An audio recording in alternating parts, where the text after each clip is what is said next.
Tales from the Short Bus brings you the night that changed my life. One weekend in 1996, we decided to go camping near Arena on the Wisconsin River. We loaded everything we had, and it was way over the boat's load capacity. Way over. Like the side of the boat was 1 inch above the water, but that didn't stop 4 guys from jumping in it and heading upriver. We didn't have to go very far to find the sandbar that I had camped on earlier that year. It was perfect. On the shore side of the sandbar was deep and faster moving water. We could fish from the sandbar here as we partied. I have been camping on the river my whole life, but a couple of my buddies have never been on the river overnight. We all helped setting up camp. A couple of us went back out fishing until our other buddy with his boat showed up. Our buddy was working late and was showing up after work. There he was.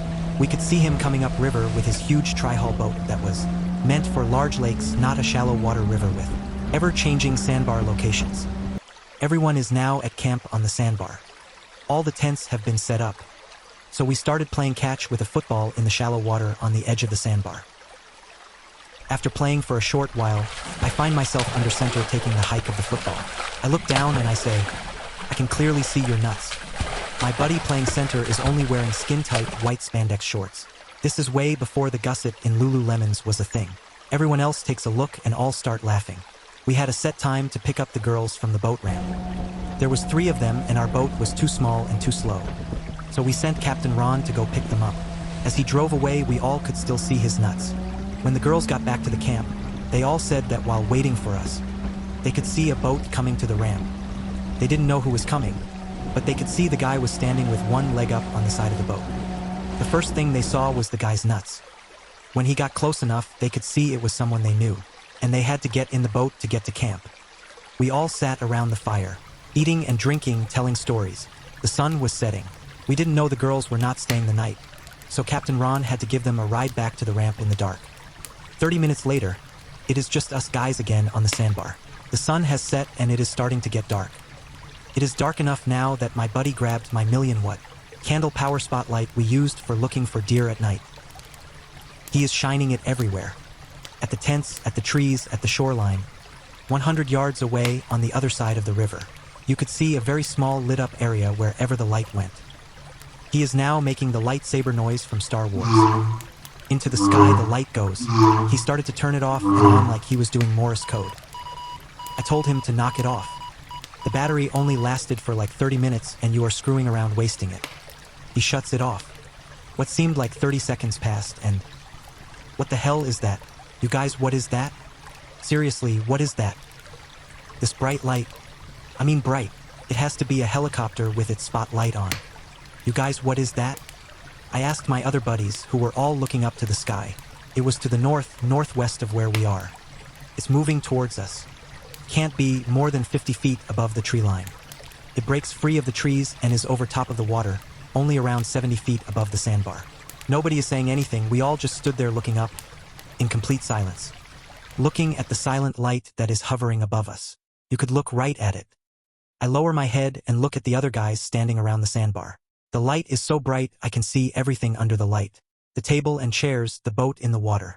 Could have been daytime, but the light was not blinding. It was soft, kind of like LED lights that we have now. Okay, this is weird. I do not see any wings or rotors. I don't feel any wind or even hear the fire or the water rushing by the sandbar. What is going on? What is this above us? This can't be anything that any of us have ever seen before. It is not from here. That is for sure. As the other guys look around at each other, it seems to change course and head upriver. It's around 100 yards away now. The light coming from the bottom of this craft can now be seen more as a beam coming out of the bottom of whatever it is. I can see the outline of the craft above the light now. The light is kind of hiding the shape. I can see that it is traveling up the river to the northeast at the same speed that it came over the tree line. Could not have been moving more than a few miles an hour. The fire is now the only light. I can hear the water and the other guys in shock. The size of the light was maybe 25 to 30 feet across. The beam stopped coming out of the bottom. Just like that. It shot off from there to not there in a blink of an eye. You could see it get smaller as it flew away. The angle it took was to outer space. The sounds came back and everyone kind of just sat there in silence for a few minutes, trying to comprehend what just happened. We all pointed up to the sky and told each other what we seen with our own eyes. It was all the same thing. I do not remember much. Right after it disappeared, I can only assume we all sat around the fire for a while before going to sleep. It was just kind of the morning. We were all ready to pack up and get back home. Boat is packed up and we head back to the ramp. This happened to at least 6 of my closest friends that I know for sure were there to witness this UFO with me. As the years passed, it has never left my mind. This is something that changes your perception of reality and everything you knew for the last 17 years. As a 45-year-old man, I still don't know what it was. I asked my buddies in 2023, separately, if they remember going camping that weekend and if anything weird happened. They all do, but most of them do not remember the light. But they do remember his nuts. This is not the only time me and a couple other buddies saw an unknown light together. That story to come. Thanks for watching Tales from the Short Bus. Please give a like, subscribe or a share if you were in the story or enjoyed watching.